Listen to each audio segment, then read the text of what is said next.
Transmitting from the front lines of the wargaming world. You are watching Friendly Fire. Friendly Fire. The show where you can watch, learn, and even play our games live online. We will be showing some of our favorite tactics and answer your game questions. This is Friendly Fire. We're sitting down here at the computer, and it looks like we're going to be playing some Lock and Load Tactical via tabletop stream. And I'm not playing it solitaire. I have got with me the esteemed, the fanboy himself, Johnny Grogan, and we have Johnny's been doing some work for us in the past here and there, little playtesting excursions and such. But we've decided we wanted to bring him on more as a permanent member of our playtest and design team. And so he's going to be doing some playtesting for me. I think he's been doing some stuff with Keith. But we just really enjoy Johnny's work, and we thought it would just be a really great idea if he helped us out in more of an official capacity. So I will go ahead and let Johnny speak for himself, to let him pass on any words of wisdom he may have for us. Hey guys, just here to do some play test or play on Tabletop Simulator. Haven't been gaming for a ton, this type of wargaming, maybe a couple years now, 3 years, and I really like the game and look forward to playing these on the regular. All right, well, let me go through and check and make sure that everything's working, because I'm not seeing... there we go. There the notifications start popping up. I believe... It's always this wonderful background stuff that we always have to deal with. Just want to make sure everything's streaming just fine and that everybody's getting the signals. There that is. Yes, you can tell we are professionals.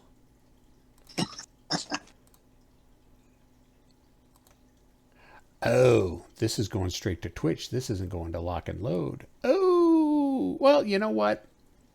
That's okay. That's right, because I haven't got this set up to stream to Lock and Load, or to Lock and Load, to YouTube. So let me go ahead and put this out to a bunch of people real quick. Let me make sure the sound is working good. People real quick. Yep, the sound is working just fine. So let me hit Facebook real quick, and so everybody will know. Let's see. Share on Facebook.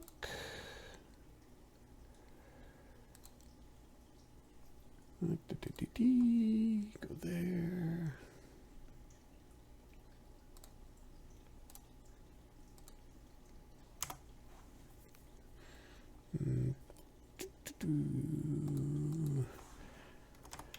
Of course, the first time we do a new program like this, it's always so much fun.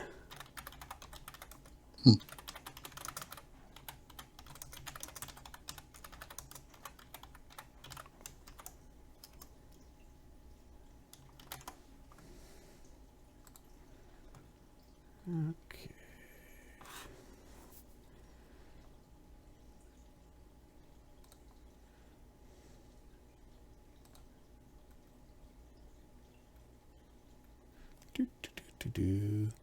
Because I always need to have some type of sound going on in the background. You always want to keep talking. You don't want people to have dead air. And sometimes when you're sharing to a bunch of stuff, it can get a little bit confusing when you're trying to do half a dozen things at once. So yeah, sometimes you get quiet. We don't like quiet. We don't want it to be quiet.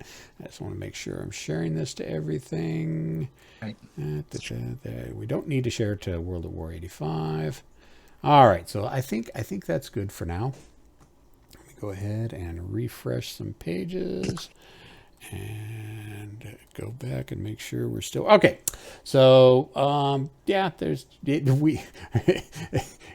just may be the two of us playing this game. But anyways, let's go ahead and get into this. Heroes Against the Red Star. We're playing. I think this is the first scenario. First probe. I'm playing the Soviets. Johnny is playing the American defenders. Let's see. Elements of first tank's reconnaissance battalion probes start close prior to the tank's first assault. The Americans want to keep the Soviets from gaining a hold on the small town, but the Yankees also need to preserve what mega forces they have to fight again. And as you can see, I've already set up because I get to set up first. I also start off with a couple artillery barrages, as we can see, or not really artillery barrages, they're smoke barrages, and I place them right there, and they will also get one smoke 2, and these are smoke 2. Notice most of the time smoke 1 counters are what you start off with, but these actually start off as smoke 2. Oh, and again, here we are showing our professionalism. The new 5.1 editions have been put into the lock and load tactical modules on Tabletop Simulator. As you can see here, we've got the Lock and Load Tactical Player Aid Rule Set 5.1 and the Player Aid Chart 5.1. We also have included the new admin counters. Now, this is a little bit tricky to find. To find where the new admin counters, you have to go into the old admin counters box. You do a search, and at the bottom is going to be another crate that says new admin counters. You just pull the crate out and place it wherever is convenient for you. And then you can open it up and everything's right there, except for the upper floor markers.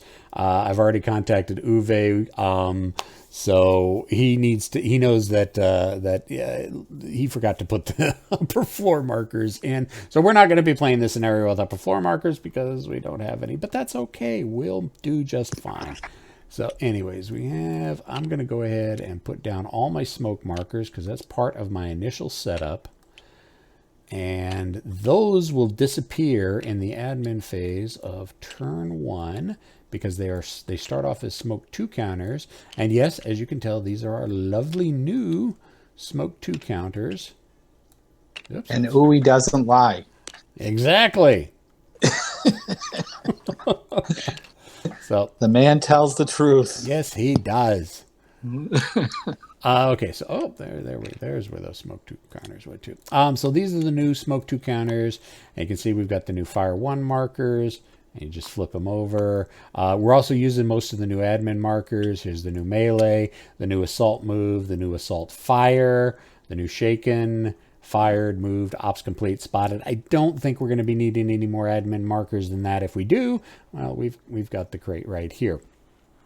So now the curious thing about this scenario is that Johnny doesn't set up his units, or the Americans don't set up their, well, Johnny is the Americans, doesn't start the game off with setting their units up. He takes one of his impulse actions to set his units up. Now, he doesn't have to do it on the first impulse. He can do it during any American impulse, but I would think you'd probably want to get all your troops out as quick as you can, because my objective is to capture these 3 buildings that are multi-hex.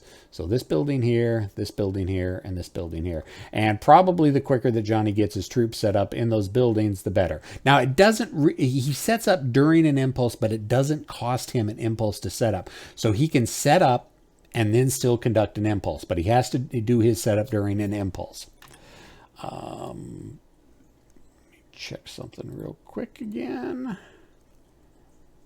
And we do have a bunch of people in chat so far. Please say hi. We'd like to hear who all is in here with us. So it's saying we have 7 people. Wow. Okay, cool.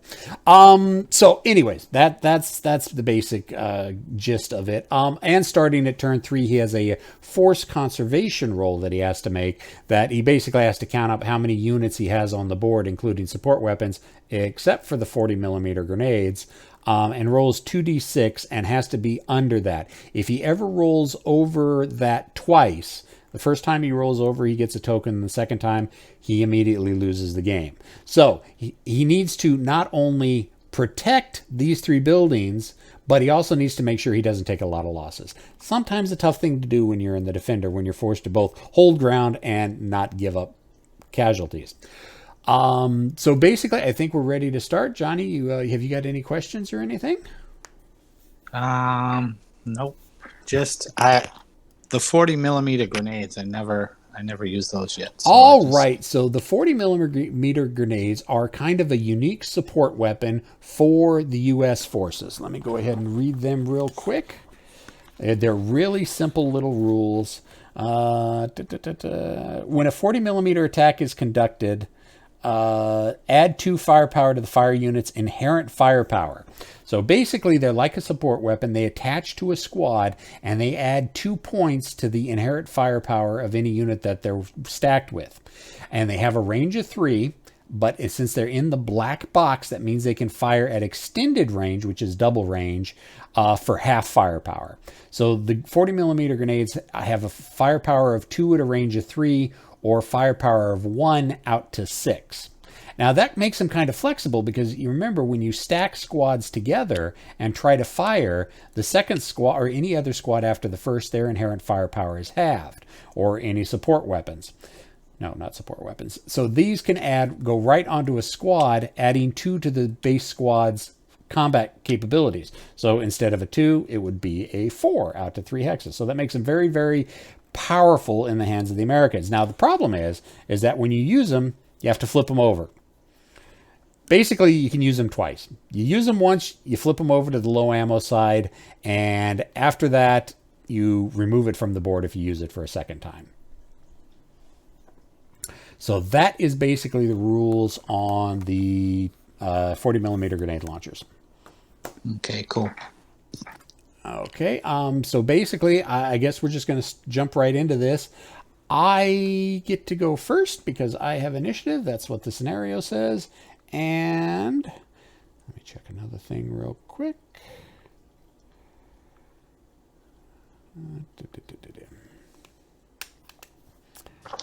Check that right there. Okay. So I'm going to go first with my first impulse, and we're just going to do something totally not scary at all. Let's see, use the exploder stack. There is 2 guys there. Okay, so we're going to take this stack right here, this stack, and go 1, 2, 3, 4, and move them into the light woods and to the smoke hex, and that is 4 movement points. And that's all they can do. And I place a movement marker on them. And that's basically my impulse. My impulse ends. Now it flips back over to Johnny. Now, since with the unique setup that Johnny has, he can either pass or he can set up all of his units at this point. Johnny, what do you want to do? Yeah, let's set them up. Okay. So, the scenario says I can set up in the buildings that I'm trying to defend or near them, yes? Correct. Your setup is, and I just had the page open like a dummy, I closed it. Set up in or within 1 hex of any building of star close. Those buildings within 5 hexes of AE5. So yeah, basically any of these buildings you can set up in or adjacent to. Okay. And Chester just asked a question. Can you choose not to use the grenades for attack? Yes, you can choose not to use the grenades for attack. It's not, you're not forced into using the 40 millimeter grenades for any fire attack. But if you want to, then you have to declare that. It'll add the 2 firepower, and then they'll be depleted, and you flip them over to their other side. So I'm going to be quiet now while Johnny sets up his troops. So one more question. Yes, sir.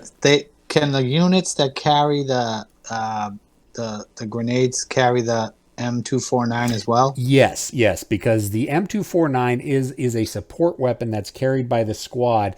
Technically, the 40 millimeters are a support weapon as well, but they enhance the inherent firepower of the squad. So yes, you can carry the machine guns and the 40 millimeters at the same time, making for a very powerful fire group.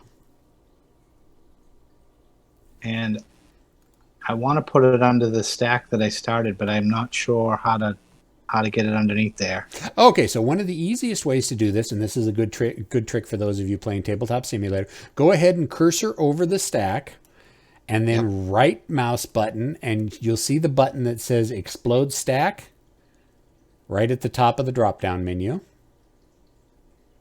Explode Stack, yes. So go ahead and click on that button. And you should be able to pick up any of the support weapons and stick them into the stack. Yep. And then when you're done, there'll be a repack button. Okay. It should be right underneath your where the stack exploder is. Sorry about that. Oh, let me try that again.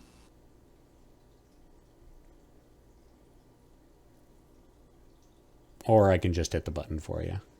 Okay. Yeah. There we go. All right. So and then when I grab them, I lasso them and. Yep, you lasso them, and there you go, just like that. And you grab the entire stack and just place them wherever you want. And one of the hints about where the stack is going to drop is if you kind of look at the shadow underneath the underneath the counters, that'll give you a good idea where they're actually going to be dropped. Okay. So we don't have snap to positions on this, so you kind of got to be aware of those shadows. So yeah, all right. So you place those guys there. That's cool. And now you've got and I'm gonna just for my own. Okay, so you've got the law in there as well. Okay. Can I but I can't. Am I allowed to shoot that from the building?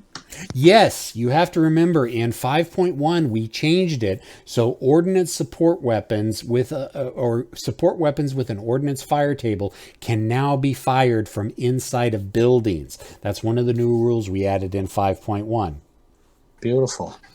Bravo Company, I think that's Bravo Company. I'm reading that. Yes, Bravo Company 1. This is awesome. Thanks for doing it. The video looks great, as is the sound. One of the reasons we like to use Twitch, and Johnny, you can keep setting up while I meander around verbally, is that it does come in so much clearer than YouTube. If we wanted to try to stream straight to YouTube, we'd be capped out at I think it's 1080p, maybe even 720p.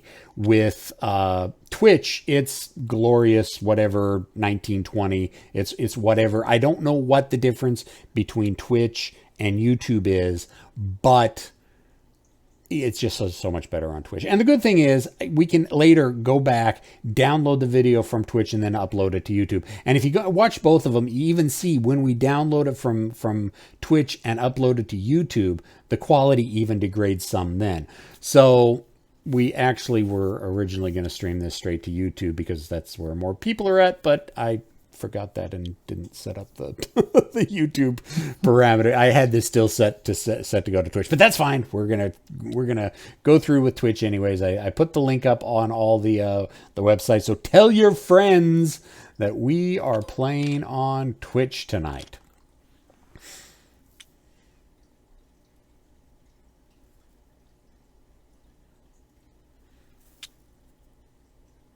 And here's another little hint for you tabletop simulator players. As you can see with this stack right here, it's all janky and all over the place. The easiest way to make sure that they all stack up is hit the explode stack and then repack it, and it repacks it all nice and neat. You see how that worked? I love that little feature about it. Yep. All right, so Johnny's gone ahead and set up all of his units. Now, he can take an action. He can do one of his normal impulses, because remember, his setting up during an impulse didn't take up his impulse. He still has an impulse that he can do. So he can shoot at me, he can move, he can do whatever, or he could just pass. Yeah, I'll pass. Okay, so it flips back over to me, and I think I'm going to take this BMP right here, and we're going to move with him. Oh, and I will say, by default, and this is just my little way of playing, all my vehicles are considered buttoned up. I could pull out the buttoned up markers, but I never put a marker on it unless I actually have the crew exposed. So since I don't have the buttoned up markers on it for me by default, and I'm letting Johnny know this right now, but both of my vehicles are buttoned up. So I don't like pulling out the extra counters. If I need to turn the turret, then I'll pull it out. If I want to go crew exposed, then I'll pull the counter out. But just as default, they're buttoned up. So I've got 17 tracked. It's going to be 1. And I'm going to go a little bit slow, and I like to do this when I'm playing multiplayer, because then it gives the opponent an opportunity to decide what opportunity fire he wants to do. Not that he has much right now, because most everything is the line of sight is blocked. So we got 1, 2, 3, 4, and I actually am going to rotate the vehicle facing for 5. And then we're going to go 6. Now, Johnny could technically fire at me from there, but he's got an M249 and the 40 millimeter grenade launcher, which probably won't do much to the armor of the BMP. But I'm saying if you want to not fire, you can. I'm not saying you have to. No, I'll hang on a moment. All right. So now I'm going to move here, and I am going to suggest you take a good hard look at firing your Laws rocket. Yes. All right. So now here's one thing that you have to decide. Let's take a look at the Laws rocket. So why don't you go ahead and explode the stack? Okay, now go to the Laws rocket and hover over it and hit the F button to flip it over so we can see what the ordnance to hit table is. All right, so we are right now at 3 hexes, 1, 2, 3, because you're right here, 1, 2, 3. And you're actually going to be clipping through the smoke. There is a way to do a line of sight, but for the life of me, I can never remember how to do it. But you're at range 3, and you're going to be clipping through one of the smoke 2 counters. So you're at range 3, and you always remember you go up to the next range bracket if you're not at the exact range bracket. And for those people who don't know, tab key. Bravo Company saying tab key for the line of sight tool. Ah, there it is. That's beautiful. Oh, that's beautiful. Actually, you can't fire because you're going to be clipping your own building. So you're not going to be able to fire there. Okay. But just for ease of everything, let's just go ahead and move I'm just going to go ahead and move right there. So now you're in good position to fire because now you've got, you're straight along the hex spine.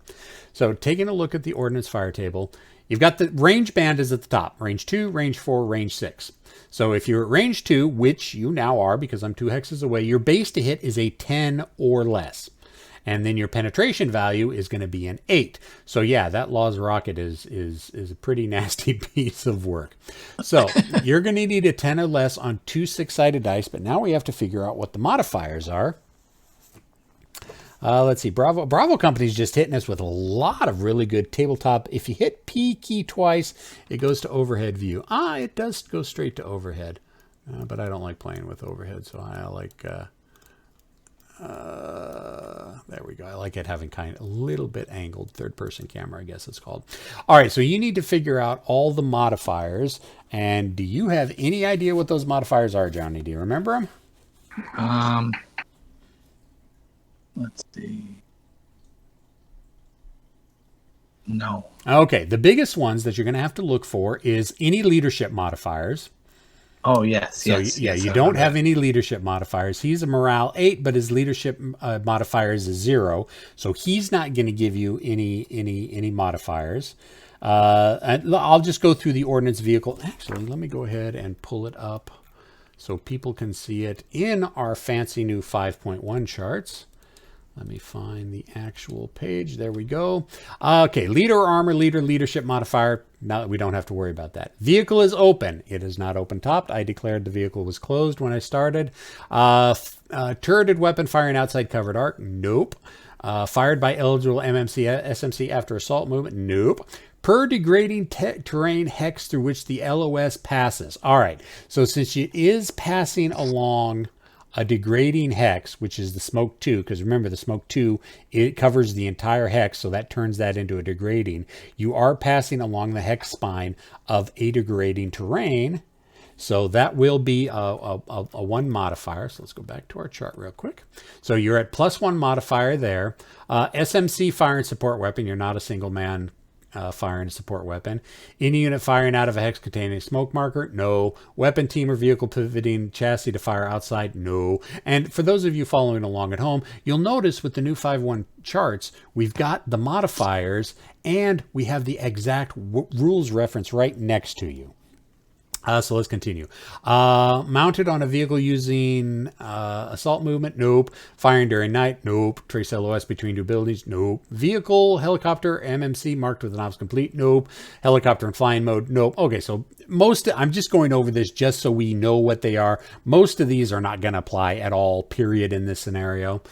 So right now you're at +1 on your dice roll. Because you are, where was it? What was it? Per degrading terrain. Now, the status of the target, marked with a moved, assault moved, or hit and run marker, or currently moving. Okay, that modifier, that's one we got to remember big, because I am technically marked with a moved marker. So that's going to be another +1 to your dice roll. Located in adjacent? No. In terrain with positive TEM? No. Fixed wing aircraft? No. Units in a rubber boat or on a River X? No. Mounted unit? No. Optional vehicle size? We are not playing with the optional vehicle size because I didn't want to confuse myself and Johnny too much with that so far. Acquisition marker? Nope. Unit with ordnance support weapon fired from building but not from bunkers or caves in a building and marked fired? No. Helicopter in hover mode? No. Helicopter flying mode? No. Okay, so I went over that. I'm not going to do this every time we do an ordnance shot. I just wanted to show those off real quick. So the three biggest modifiers you're going to be looking at: leader modifier, which you don't have the leader modifier there, the terrain, and my movement state. So we've got +1 to the dice roll because of clipping through the smoke hex, and then +1 because I am moving. So you need to take 2d6 and you need to roll it and add 2, and you need to roll a 10 or less to hit. So basically you need an 8 or less.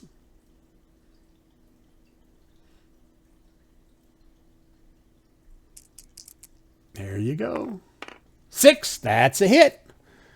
Ouch. Now, what does that mean? Well, he hit. That means we need to now take a look at the Laws rocket. And what's the penetration value there, Johnny? Let's see. It's an 8? Yes, it is an 8. The ordnance or the penetration value is always the bottom row. That's one of the tough things with the ordnance markers is try to remember is what the 3 columns and rows are: range to hit, penetration. So there's no easy way to remember that. You just have to. All right, so you've got an 8 penetration. Now we have to figure out where you're hitting me at, and I need to go to that part of the rule book. Okay, what did you roll for your numbers? Because we need to figure out if you hit the turret or the hull. So take a look. 5 and a 1. 5 and a 1. So you rolled a 6. So let me go just to remind myself, because even I need reminders sometimes on what is going on with the rules. I believe Ordnance is page 91. Close enough. It is page 88. Okay.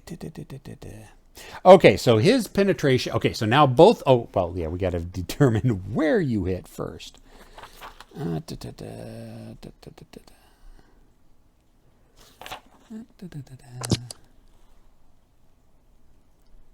Of course, that wouldn't be where I thought it would be. Angle and point of impact. There we go. If the to hit roll is both greater than 2 and an even number, the shell has impacted the target's turret, assuming it has one. All right. So since you rolled an even number, so you're going to be hitting the turret, which is, if we'll take a look at the counter here real quick. The 2-2, the 1-1, the 1-1, that's the armor for front, side, and rear arcs. The first column is for the turret, or for the hull. The second is for the turret. For the BMP, it really doesn't make that much of a difference because they're the same armor regardless. So you hit me in the front because the shot is coming through my front arc, and you hit the turret, and so my armor value is going to be a 2. Your penetration value is an 8, and it works just like normal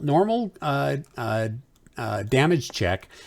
I roll a d6 and add a 2. You roll a d6 and add an 8, and then we compare. All right, so I rolled a 6 plus a 2 is an 8. And you rolled an 8 plus a 2, which is a 10. So you exceeded, you basically won the check. And now bad things are going to happen to me. If the MPV exceeds the MAV, the target is destroyed. Place a rec counter in the hex. Oh, he killed my BMP. It's so horrible. Oh, the humanity. All right, where's my admin counter? Oops, that's that. Admin counters, search. Where's a vehicle? Do we have a rec marker? Yes, we have a rec marker right there. And let's go ahead and put it in the correct text. And there we go. And that is Ordnance Combat in a nutshell. And a very, very good start for Johnny for being able to knock out probably my deadliest vehicle.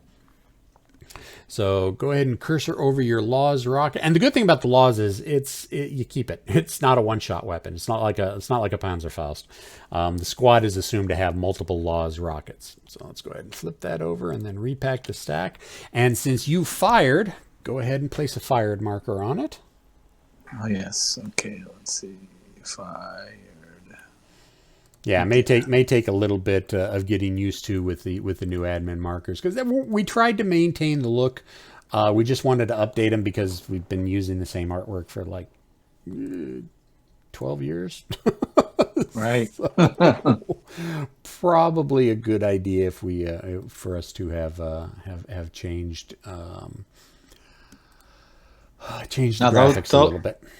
Those will be sold. Yes, they are currently in China being printed, and we're hoping to have them. And we're not having them shipped via container or cargo ship. We're actually air flying them back, so we should have them in about 5 or 6 weeks. And they already up on the Lock and Load Tactical store, so you can pre-order them now. I think the cost is $5.99. $6.99. It's one sheet of the new counters, and it's not very expensive. I would recommend everybody go and pre-order it just so you get your hands on it when they come in. Most games from here on forward are going to have the new admin markers.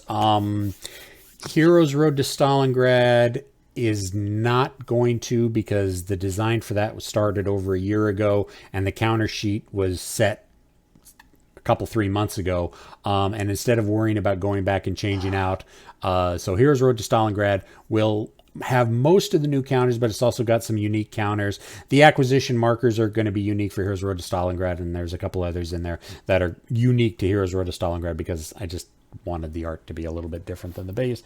And again, this was before we did the admin markers. So I need to stop babbling so much, and we need to play. All right, so that... Sorry, Johnny. I'm not giving Johnny a lot of chance to talk. I apologize about that. So yeah, very good shot. Knocked out my vehicle really quick. I was actually hoping you'd miss, but evidently that did not happen. So your impulse is over. Oh, and I just got word the admin counters are not available for pre-order. And they will not be available pre-order until they arrive. So they are on the store, but you can't pre-order them yet. So ignore what I just said. I made a mistake on that. So don't be excitedly going over to pre-order. I thought they were. They are not. So apologies for that. So now it's back to my impulse. Oh yeah, David just told me the admin counters are 18 plus years old. Yeah, that's kind of why we needed to update them a little bit. So we're going to go ahead and I'm going to move this squad here, and we're going to go one. Just a quick look. I don't think Johnny's got anything that he can shoot at me because he's got, all these smoke markers in between. So 2. The wall of smoke. It's a wall of smoke. 3, and then 4. And then I'll mark him with a moved marker. And it's over to you, Johnny. Okay. I will pass. That's one of the things why I like playing Defender. You got to wait for the bad guys to come to you. And it's real easy to just sit back and wait for your opportune moment to strike. Okay, I'm going to move this guy. 1, 2, 3... You might have line of sight. Let me check. That's the tab key, right? From here. Yeah, you do have line of sight there. That's 1, 2, 3, 4, 5, 6 hexes though. I don't know if you want to shoot at that range. No. Okay, yeah, and you'll be going through two obscuring terrains. So now that I spot that, let's go over here and hide behind that smoke. Right. We'll be done with that. Okay, Johnny, over to you. I will pass again. Yep. I don't want to move my leaders up. Let's grab this guy or this stack. Actually, no. What's the range on? That's at the PKM. That's got some hella range on it. I'm going to leave him right there. Let's take this stack with the PK. Or no, that's the RPK. This is the PKM. Let's go ahead and move these guys. 1, 2, 3 into the smoke. And 4 into the smoke. And over to you, Johnny.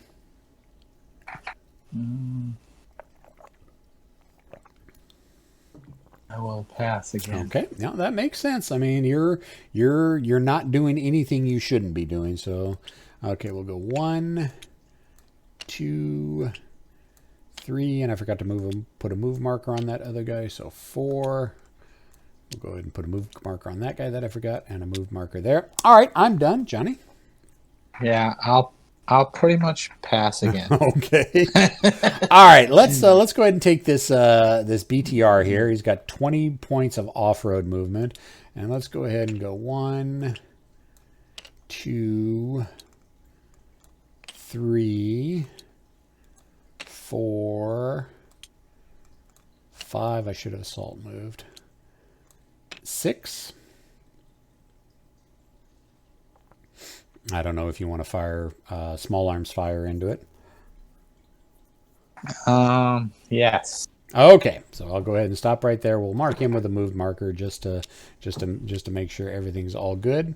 So go ahead and explode that stack so we can see what's in there. Okay, so it's right click and The top of the drop down menu is explode stack. Yep. Yeah. What do I got here? M60. No rockets. Nope. But you've got small arms fire, and I've only got an armor 1. There is a chance that you can hurt me. Okay. Okay, let's see. So figure up your firepower. Yes. So let's see.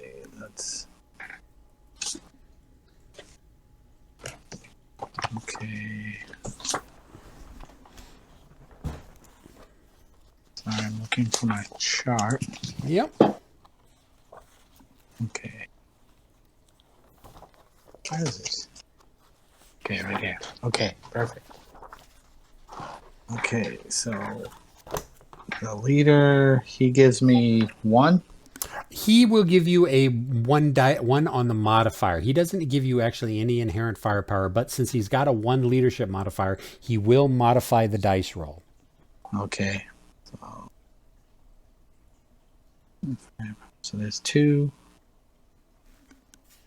4, 6, 5. 5. Remember, okay. you take one, nominate one squad to be the primary, and any attached weapons, add both of them together. Any other squad that's attached to the fire group halves their firepower. So that's right. Yep, you've got 2 from the squad, 2 from the M60, and then 1 from the other squad. So you've got a grand total of infantry firepower of 5. Now the only problem is I need to touch bases real quick on small arms versus armored vehicles. It's been a very long time since I've done that. So, small arm versus armored, 106 for those of you playing the at-home edition. Okay.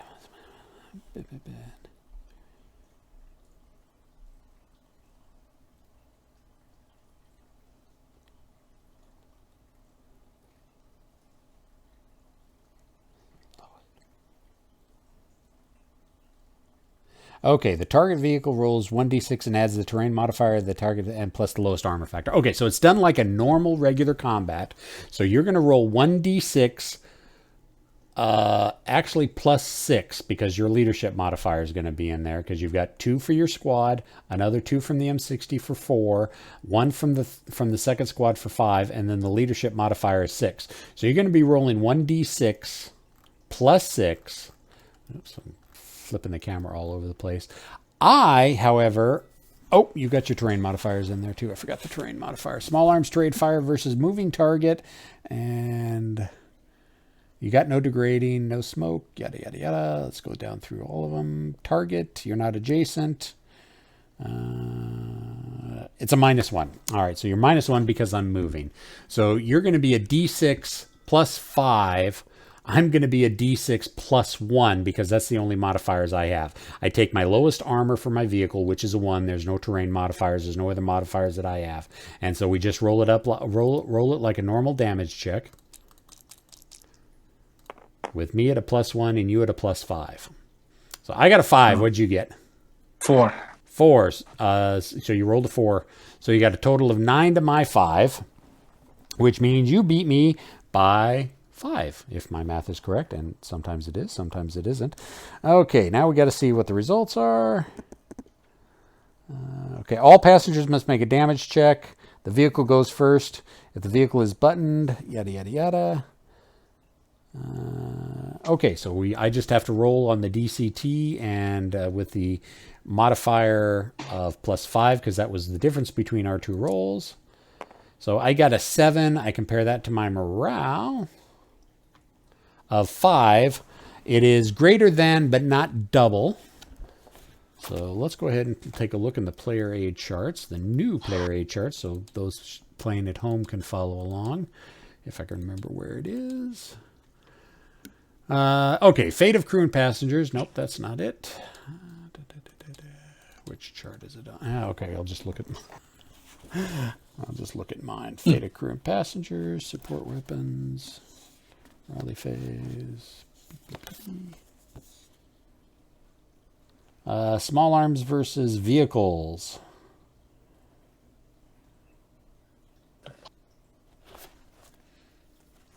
Okay, that's not it. Oh, yeah, okay, that was that chart. Okay. Now let's see if I can find it, because it's sometimes a little bit difficult to read the PDFs. Where is it? Okay, right here. So I know, Johnny, you can't see this, but I'm looking at this chart right here where my finger is. If you want to come over and take a look at this. It's Combat Table 2 of Lock and Load Pack 2. The die roll versus morale, which I failed, but it was greater than the morale, but less than 2 times the morale. So we're going to be looking at this row right here, and we look at armored vehicle, and the effect is shaken. So all that machine gun fire, you didn't kill me, but you did shake me. And so we're going to go ahead and flip him over. Since this vehicle doesn't have an ordnance to hit table, it just has a shaken side on the other side. So we don't need to worry about pulling a shaken marker. So I am shaken, and unfortunately my morale is 5. So my chances of actually getting back into the combat, probably not really good. So another good call on Johnny to light my armored vehicle up.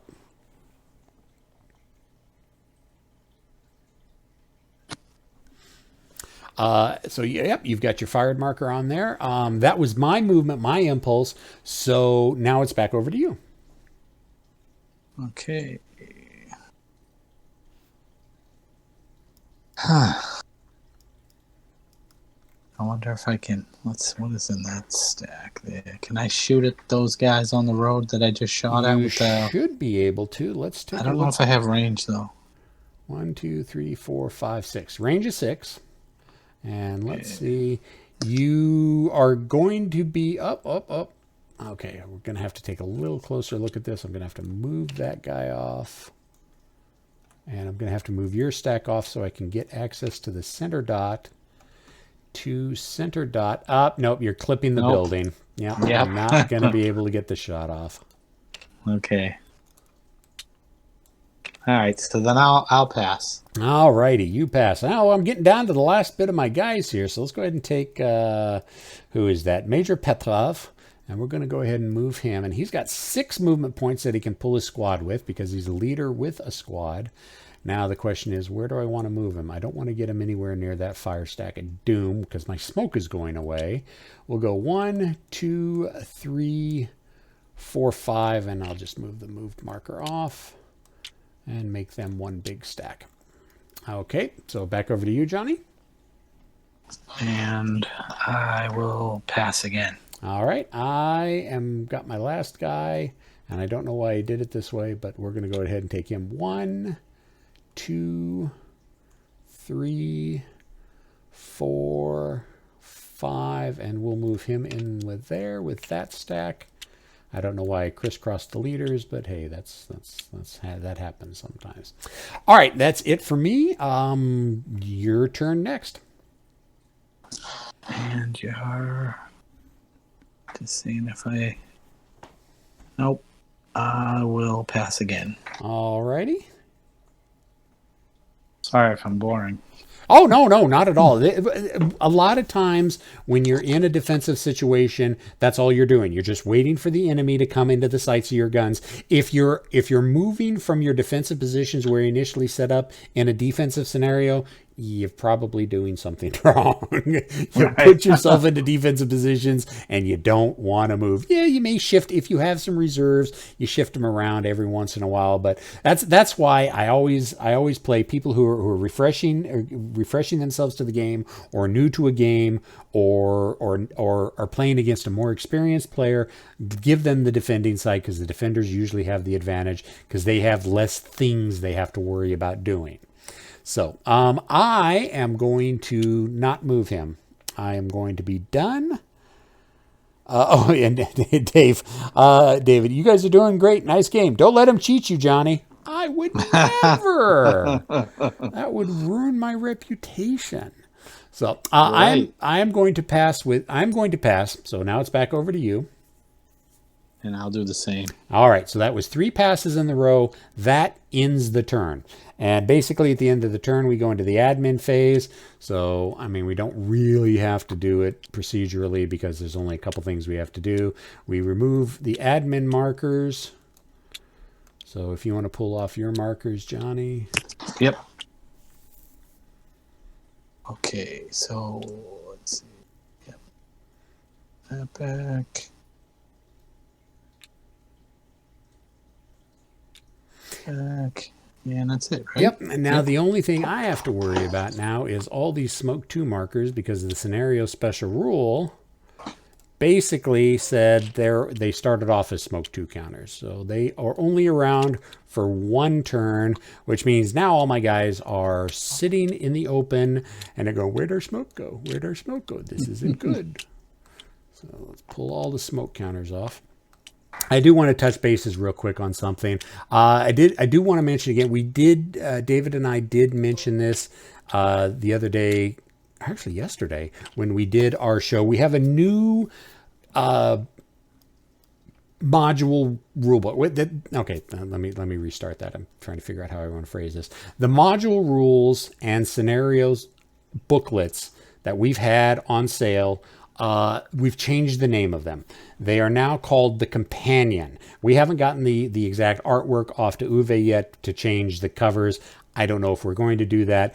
For the most part, the module rules and the companions are the exact same. Mostly. There are some things in the companion books that are not in the module rules. But basically, for all intents and purposes, they're the scenarios. They're the scenario special rules. They've got the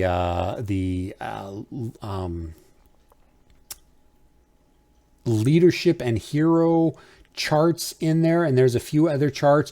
Also, this is a big one.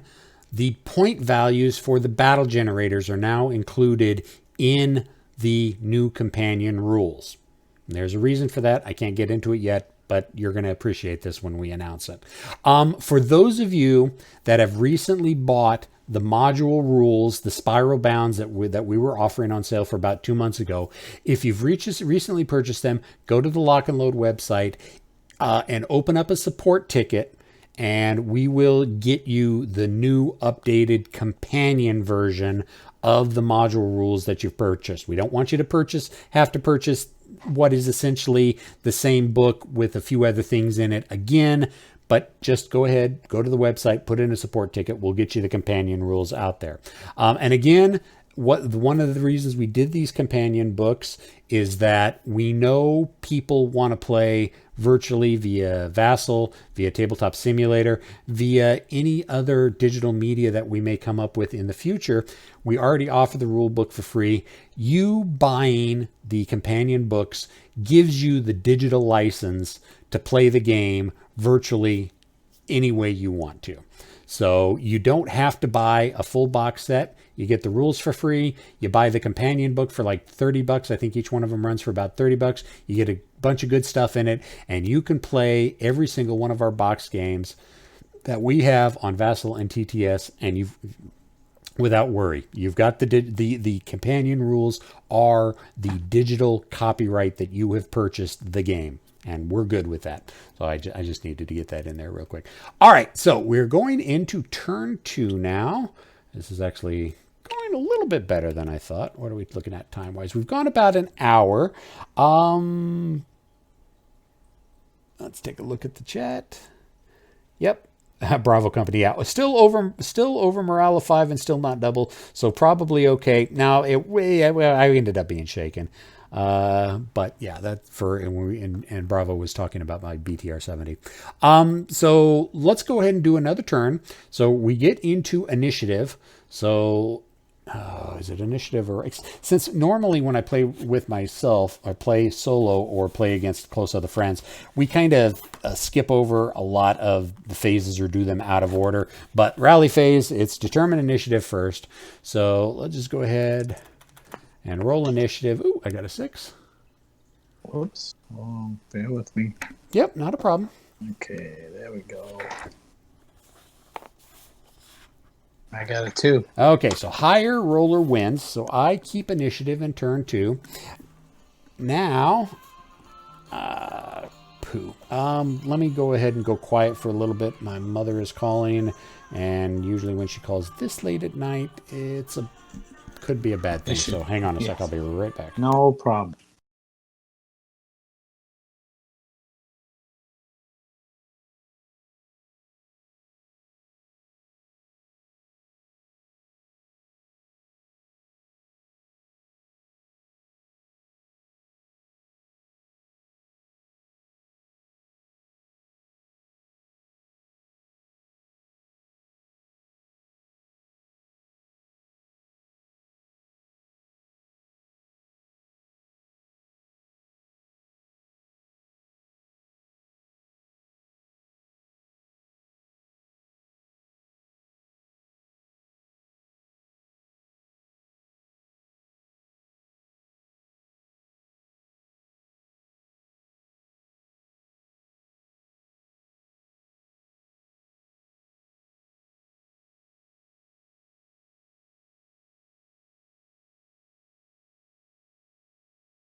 All right, I'm back. Sorry about that. It seems my parents are going to Wenatchee tomorrow, and they wanted to let me dose because I tend to go over to my folks' place several times a week to check in on them and help take care of them.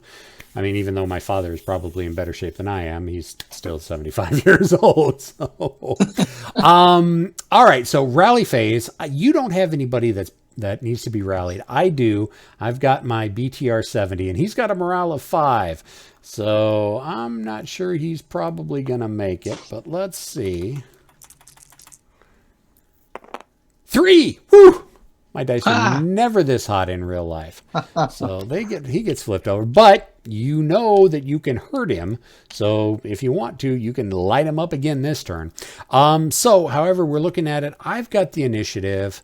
So I need to decide what I want to do. And yes, before you light up my BTR, I think I am going to fire my BTR. But why? because you're going to shoot at it very, very soon. Okay, so a couple things to take note of for the novice players or people not very familiar with vehicle ordnance.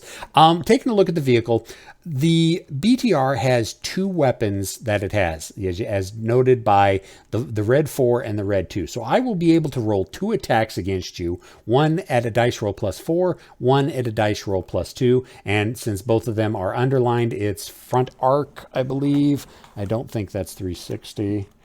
Let me take a look at my... Yeah, it's covered arc. So it's out of my front hex row, which is going to be... Yeah, I'm going to be able to shoot you.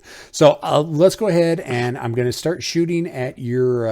well, the only stack you've got right there. So I have got 1d6 +4 for my first attack, because that's what my firepower value is. Now, do you think you can figure out what your firepower value is going to be? Yes.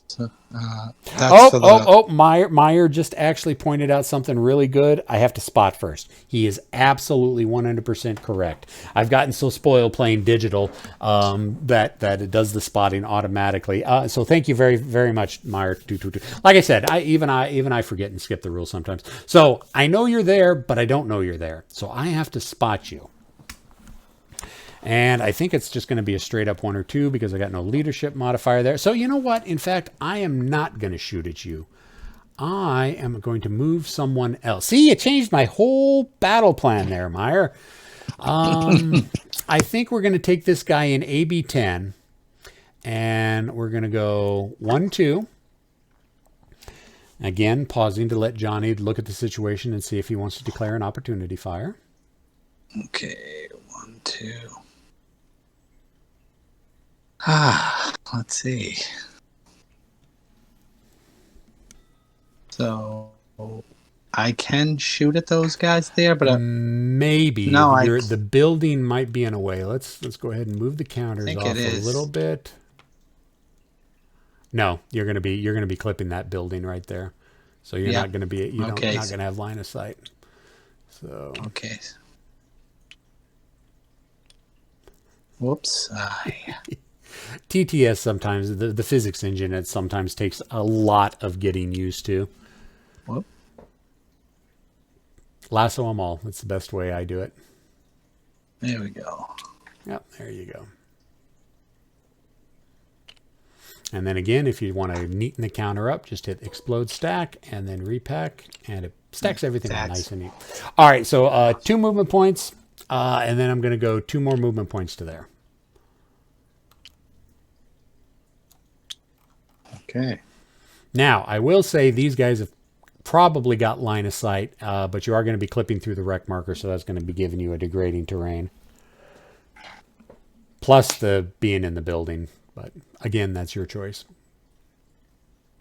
No, I won't shoot at them. Alrighty. So that was my impulse. It flips over to you. What do you want to do? I'm going to shoot at that BTR shoot at the BTR again. All right, so nothing has changed. Actually, it's a little bit better for you because I'm not moving this time, so you're not going to have that penalty. You're going to be a D6 +6. I'm going to be a D6 +1. Okay, let's see. And I got a 5 for a grand total of 11. I got a 1. And what's your grand total? 7. 7 to 6. Even with you rolling bad and me rolling almost best, you still managed to beat me. You beat me by 1. So I got to make a damage check modifier at +1. And I rolled a 1. +1 is a 2, which is underneath my morale, so I'm good to go. Good. And go ahead and mark that guy with a fired marker. Oh, yes. And I can say you fell into my cleverly laid trap, but it's not really a cleverly laid trap because since you fired, now I don't have to worry about spotting you. My BTR can see you now because you fired. So I'm going to shoot at you now. So my modifier is just going to be a D6 +4 because that's my inherent firepower from the vehicle, and then I'll get a second attack with inherent firepower of +2. So I'll get 2 attacks, one a +4, one a +2. Now, let's go back to what we were at originally. Can you figure out what your defensive dice roll is going to be? Okay. I'm going to tell you there's one modifier. In the building. In the building, correct. And do you remember what the modifier for being in a stone building or a heavy construction building is? +2. +4. Oh, 4. Yes. All right. Heavy construction buildings are a pain in the butt to try to break. It is a +4. And I like +4. If you wanted to take a look at it again, we've got this nice little player aid chart on the left-hand side of the table. Yep. Building, stone, heavy construction, target modifier +4. Even a wooden building is +3. So you are at a D6 +4. I'm at a D6 +4 for the first attack. So let's go ahead and roll it. And I got a 6 total.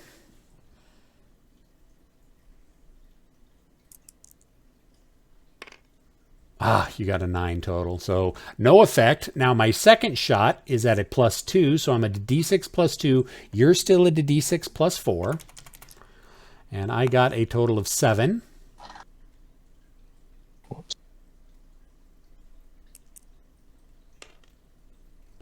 And you got a total of 8. So all that fire from the 12.7 and the PKM, I think it's got a PKM on it, was for naught.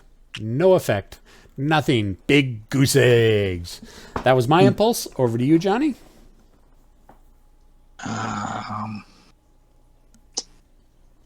Let's see. I can possibly shoot those guys. Oh, you can definitely shoot those guys. Yeah. Yeah, I'll shoot those guys. All right, it's a range of 5. So go ahead and explode your stack so we can take a look at all the counters that are in there. Okay, let's see.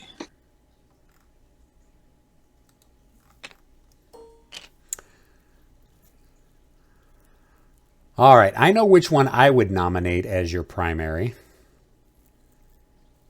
Well, the one that's got the 40 millimeters and the M49 or the M249. Yes. Okay, so you're at a range of 5. You may not want to use the 40 millimeter grenades because they're a firepower of 2 out to 3 hexes. They're only a firepower of 1 out to 6 hexes.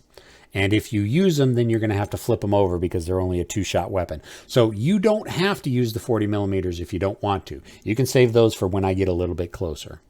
Sure, I'll do that. All right, so you're going to nominate the guy that's got the 249 first as your primary. So that's going to be 2 + 1 is 3.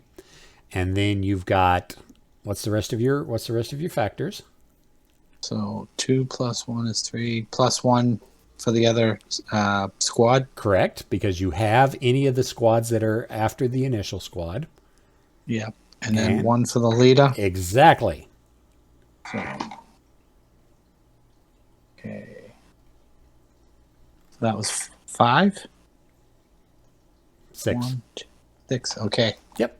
6, and I've got nothing. I'm not in any degrading terrain. There's no obscuring terrain between us. I'm just sitting in the open and just kind of waving at you as you get ready to start lighting me up with that 7.62 from the M249. So you're at a D6 +6. I'm just at a D6. I got a 2. So I got a 9. Okay, so the difference is 7. Oh, this is going to hurt. So I have to roll a damage check at +7. 7, 8, 9. Oh, it's not quite double. Oh, okay. So the roll exceeded my morale, but didn't double it. So I didn't take any casualties, but I did end up being shaken. Okay. And as everybody knows, when you're shaken, you can't shoot and you can't move towards the enemy. And they can't rally on their own, so yeah, that's not good for that squad sitting out in the middle of the open, going, "What happened to our smoke?" So go ahead and repack that stack. Oh yes. Yep. Okay. Why won't it let me? Do you see there should be a repack button. It should be right around here for you, or is it right here? There should be a number 1, a repack tab and a drag to move.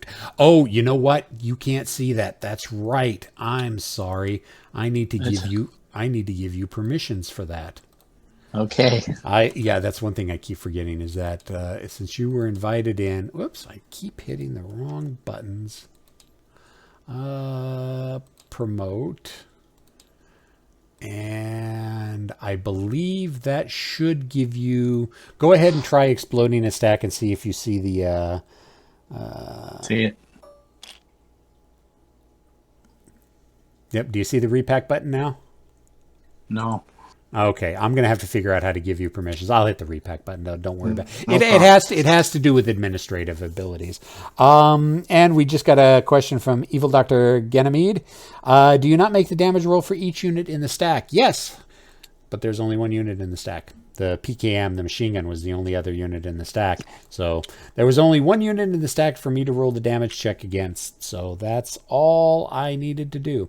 I mean, it kind of looked like there may have been another guy there because I kind of was moving the counter kind of quick and may not have seen that there was just a support weapon stacked with it. But yeah, had there been multiple guys in there, I would have made a damage check at +7 for each guy in the stack. So, not a problem. Not a problem at all, Evil Dr. Ganymede. So that was your impulse. So go ahead and put a fire marker down.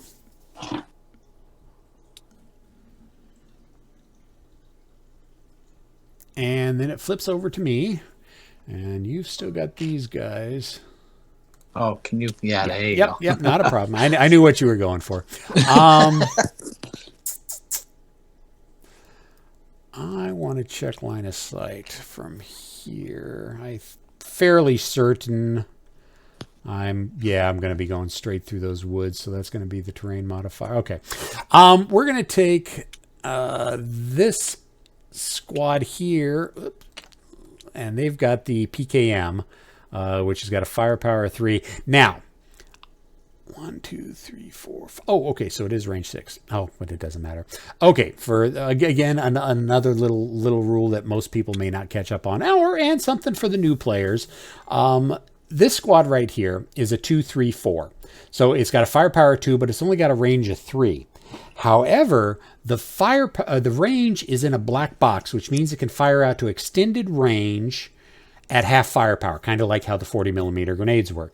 So I could fire out to 4 hexes at 1 firepower. However, you're at 6 hexes. So this squad, with whatever weapons they have, are not going to be able to reach you at all.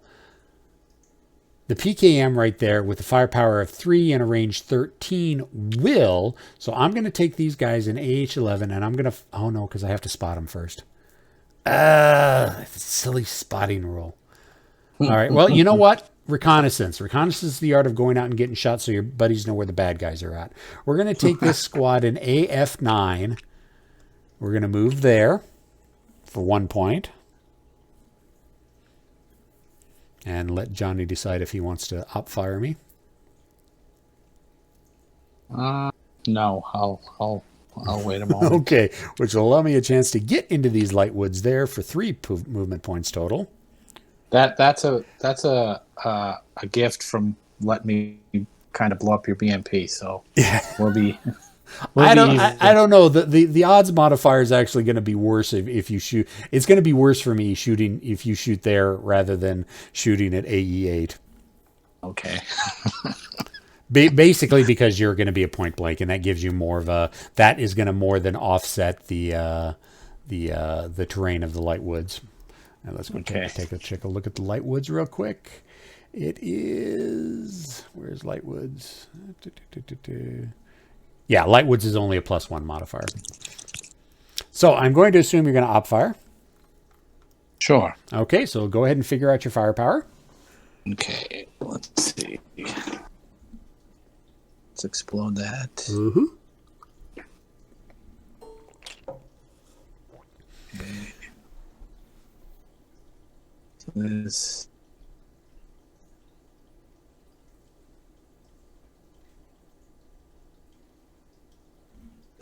Colonel Meade doesn't give one, right? Correct. He has no leadership modifier, so he's not going to give anything to the combat. But he's got an 8 morale, so he's beefy on his morale.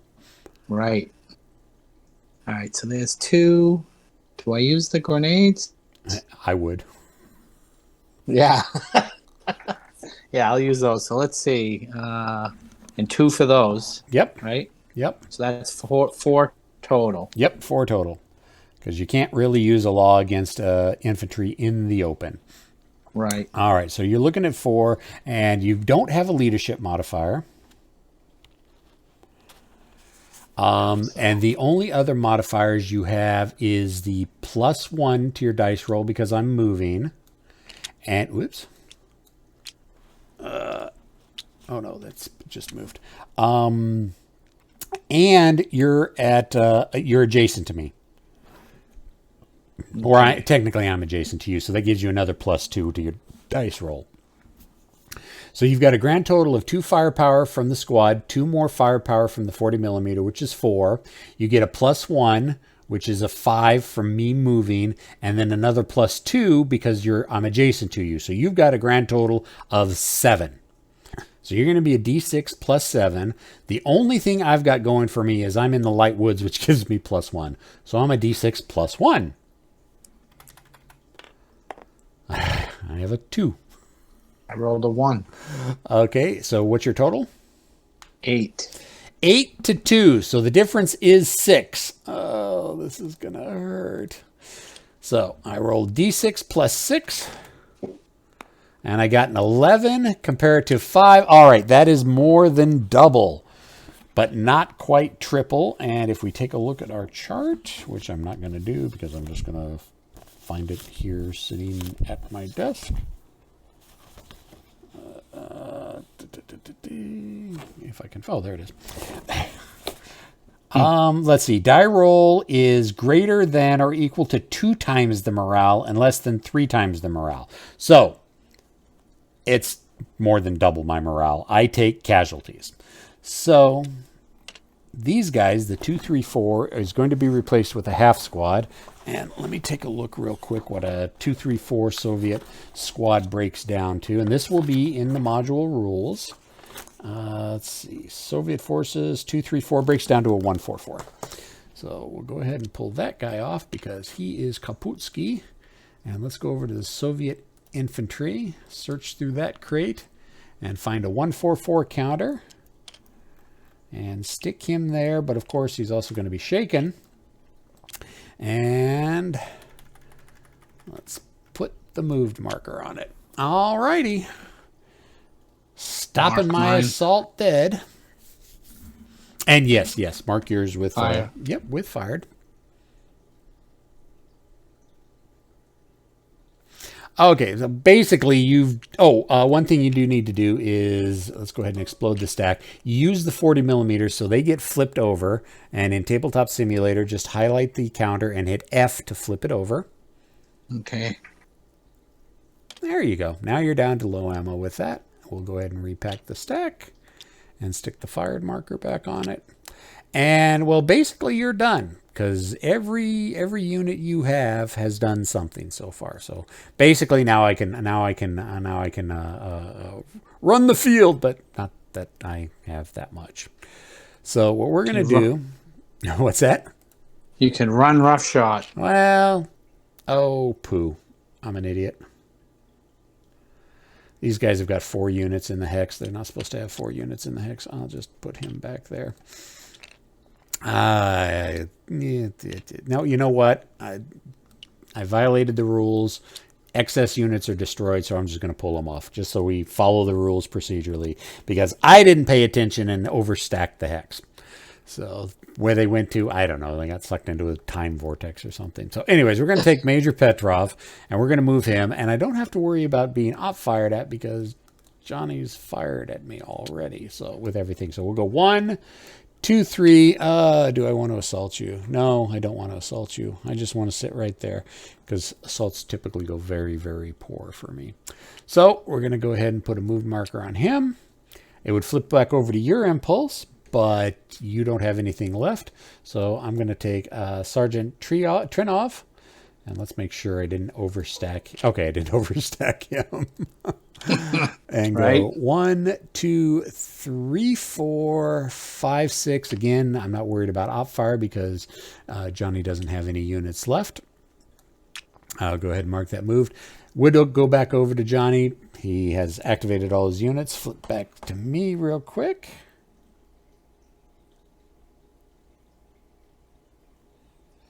So basically, the only thing I've got left is this PKM up here. And now, since you've shot and I now have spotted you, I can shoot at you without having to do a spotting check. Plus, I've got a friendly unit that's next to you, so I've spotted you 2 different ways. My entire modifier is going to be +3 because that's all I have for firepower.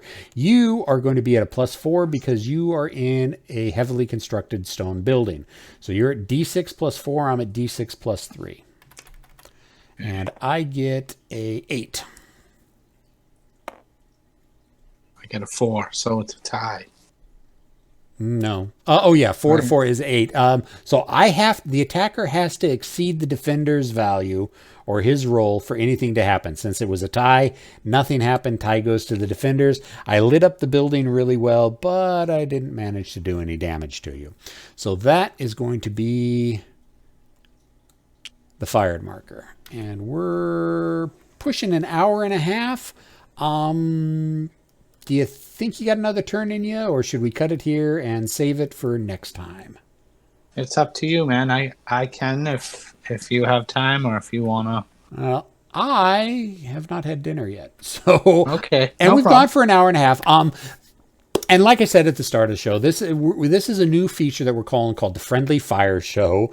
It's going to be me or other people and Johnny and Stefan, whoever's interested, even fans or customers.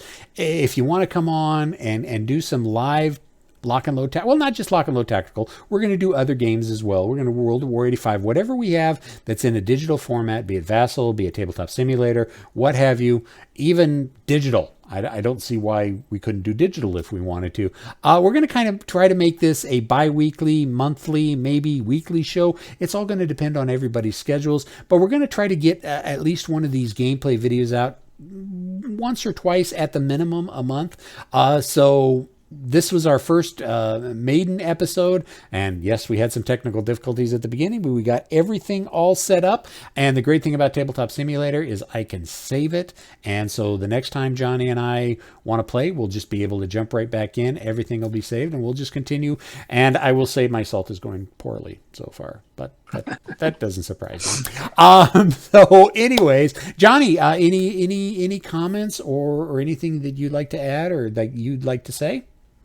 No, just that I had a really fun time. This is a great way to play remotely with all that's going on, especially, and it's great to have this option. Oh yes, very much so. Yeah, and I just want to thank you guys for bringing me on and giving me a chance to do this. Yep, and if you did miss the beginning of the show, I do want to reiterate, we want to welcome Johnny to our playtesting and development team. We're going to be giving him lots of stuff to do, I have a feeling. We've always appreciated Johnny's approach to the game and his gameplay and his ideas, and we just figured, let's just go ahead and make it official and bring him on officially as part of our playtest and development crew. So everybody give a big round of a big hand of or a big applause in congratulations to Johnny for that, and we'll be seeing more from Johnny in the future. And one thing I did want to show off, because Johnny was mentioning this earlier before we started. For Tabletop Simulator, we've got this little flip button up here, and he said he was playing a game with a friend of his, and a couple hours into the game, he hit the flip button. Well, yes, I did. It's not that bad. Up here in the left-hand corner, you have these arrow buttons. One of them is the rewind time button. You hit that button, and every time you hit that button, it goes back 10 seconds in time. So, oh, wow. And you can go up to like 15 minutes in the past with this. So if you messed up something 10 minutes ago, you can just keep hitting the rewind time button to get back to that point. So if someone does flip the table, you just hit the rewind time button and everything's back to normal. That's amazing. Yep. So actually, let's go ahead and clean up the admin markers real quick, because that would be technically the end of the turn. And then we will be set to go when Johnny and I decide. Johnny and I may play this offline some more. We may wait until our next Friendly Fire episode to do this. It's all going to see what happens, but I'm looking forward to getting back at this. And I just want to say thanks to everybody that showed up. Evil Dr. Ganymede, I Am Eagles, Bravo Company 1, Meyer 222. Who else was in here? I saw Chester was in here earlier. Bravo Company, I think I mentioned him already. I saw Rough Swordsman. Rough Swordsman was in here. Rough Swordsman's the man. Yeah, he is. Love his videos. How he puts up with all of ID Jester's guff, I'm not really sure. But gentlemen, everybody, thank you for coming. Again, like I said, Friendly Fire Show, we're looking to do this more often. I think I am going to prefer us doing this through Twitch, just because the graphics are so much sharper and crisper in Twitch. I will download this and I will re-upload it back to the Lock and Load YouTube site for the people who don't get a chance to see it live, so they'll at least get a chance to see it. But I think for our live purposes, it just looks better. And if you got a good looking game to look at, you're going to want to watch it more. So I think from here on out, we're going to be using our Twitch channel a little bit more. Questions, comments, concerns, complaints, criticisms in the comment section, and I'll talk to everybody later. Johnny, you want to say goodbye to everybody? Thanks, everyone. Thanks, Devin. Thanks, Lock and Load. Appreciate it. Thanks, Johnny. I appreciate it. We will be doing this again. Awesome. Let me find the button. I always lose the button. I completely lost the button. Oh, OBS disappeared on me off of my. There we go. I don't know why it does that sometimes. Oh, come on. And we're done. Well, that will end this gaming session. May God bless you and keep you safe until next time. Friendly Fire. Friendly Fire is a Lock and Load publishing production.